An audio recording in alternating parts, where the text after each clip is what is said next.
네, 2025년 6월 11일 22차 세션을 시작하도록 하겠습니다. 오늘은 스프린트 프로젝트 ARR 발표는 지난번에 한꺼번에 이렇게 많이들 해주셔가지고 오늘은 없습니다. 다음 주에 하게 될 것 같고요. 그래서 오늘은 좀 어, 시간을 좀 제가 그 실습 위주로 좀 해보려고 합니다. 먼저 오늘은 자기 변혁과 관련해서 유니콘 창업가의 특징에 대해서 좀 조사를 해봤어요.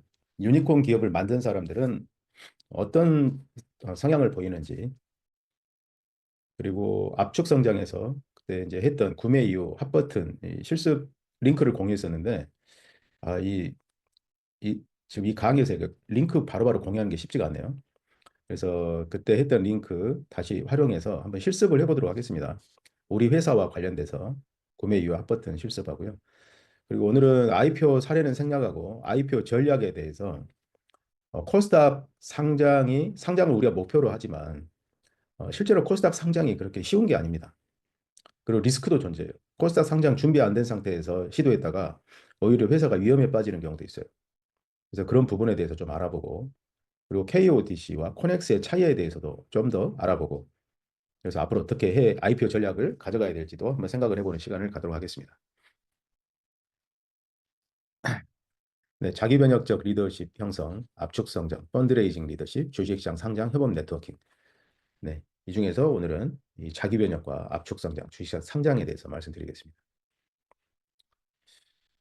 저도 마찬가지인데요. 유니콘 기업에 도전하는 것을 목표로 하는데 사실 현실적인 또 여러 가지 경험들을 하게 되잖아요. 그 과정에서. 저는 최근에 이런 걸 제가 좀 깨달았어요. 불가능한 목표를 세우고 아주 불가능해 보이는 비전을 세우는 거. 남들이 다들 불가능하다고 하는데 내가 도전하는 거죠. 아마 대표님들이 그런 분들이라고 생각을 합니다. 대부분 대표님들이 지금 그런 일을 하고 계시는데요. 근데 그 비전을 설정하고 나서 그것을 진행해 나가는 과정에서 여러 가지 의심과 회의가 들기도 합니다. 그러지 않나요? 저도 마찬가지예요.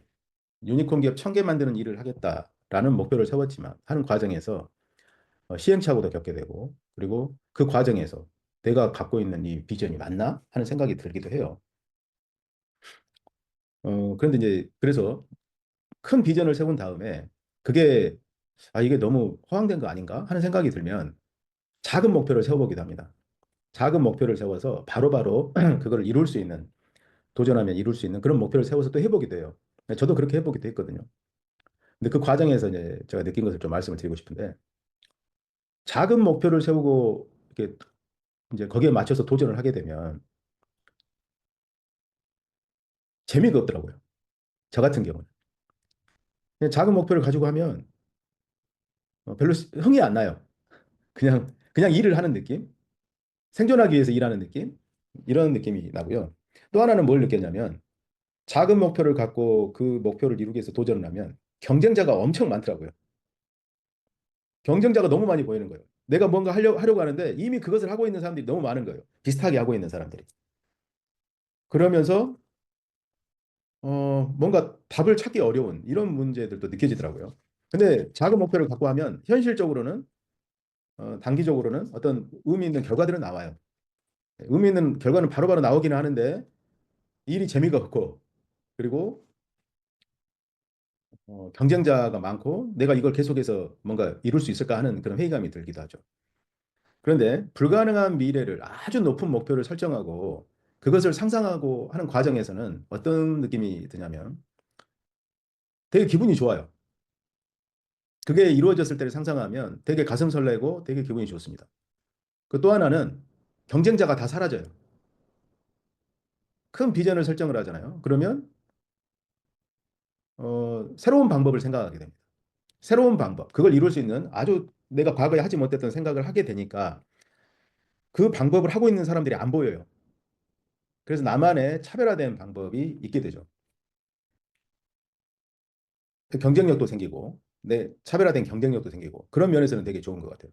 그런데 한편으로는 야, 이게 현실적이냐 하는 관점에서 보면 비현실적으로 느껴지기도 합니다. 자, 이 두 가지에서 계속 왔다 갔다 하는 거예요. 현실적인 문제와 내가 이루고자 하는 비전을 계속 고소하면서 가는 문제. 이거에 대해서 최근에 이제 좀 정리를 했거든요. 그게 뭐냐면 결론적으로 말씀드리면 불가능한 미래를 선언하고 그 미래에 도전하는 게 맞다라는 겁니다. 그게 맞다. 그게 가슴 설레고 차별화된 경쟁력을 갖게 한다. 그게 맞아요. 맞는데 간과한 게 있어요. 뭐냐면 그러니까 어떻게 보면 불가능한 미래를 선언한다라는 그 생각은 신념인 겁니다. 나의 신념이에요. 저는 그걸 신념이라고 표현하는데 강력한 신념을 가져야 되거든요. 그 미래를 실현하려면. 거기가 좋아요. 그게 잘못된 게 아니에요. 그런데 어디에서 문제가 생기냐면 그걸 실행해 나가는 전략을 만드는 데 있어서 실행 전략을 만드는 데 있어서 그 전략에 신념을 가져서는 안 된다는 거예요. 그 전략은 대단히 유연해야 한다.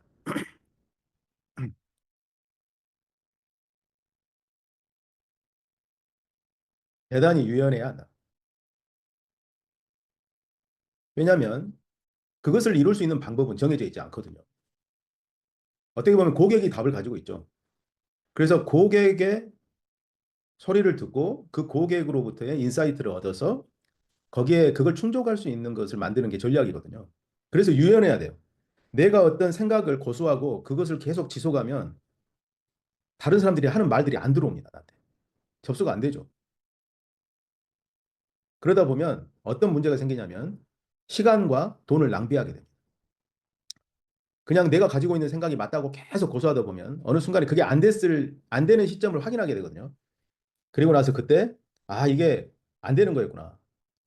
내가 조금 더 귀를 열고 봤으면 그때 알았었을 텐데, 이런 생각을 하게 돼요. 전략은 유연해야 된다. 그리고 세 번째 목표인데요. 그 실행인데요. 실행은, 핵심에 집중해야 되죠. 목표에 집중해야 돼요. 결국은 비전과 전략이 아무리 있더라도 실행하지 않으면 아무것도 이루어지지 않잖아요. 그래서 실행을 잘해야 되는데 그 실행은 목표에 집중해야 된다. 목표가 여러 개일 수는 없어요. 그 세 가지인 것 같아요. 그래서 혹시 내가 뭔가 열심히 해왔는데 왜 나는 이렇게 성과가 없지? 라는 생각이 든다면 이 세 가지 관점에서 한번 점검을 해볼 필요가 있어요. 나의 비전은 명확한가? 그리고 내가 하고 있는 일의 전략이 혹시 나만의 아집 아닌가? 나만의 고정관념 아닌가? 내가 고객의 생각을 잘 반영하고 있는가? 내 비즈니스에. 그리고 실행을, 목표를 정해놓고 그 목표를 이루기 위해서 집중하고 있는가? 그리고 혹시 실행하는 과정에서 누수가 없는가? 시간이나 일에 누수가 없는가? 너무 느슨하게 계획을 잡고 있지는 않는가?